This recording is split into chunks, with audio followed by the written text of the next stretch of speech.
Hello everyone, welcome back to another episode of Technologyglance.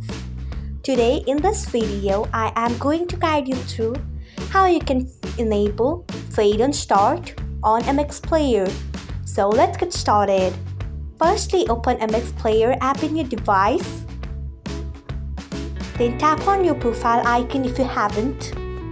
Next, tap on Settings. After that, tap on Audio. Next, you can see the option of Fade and Start. Click on it by tapping on it. So this is how you can enable Fade on Start on MX Player. Thanks for watching.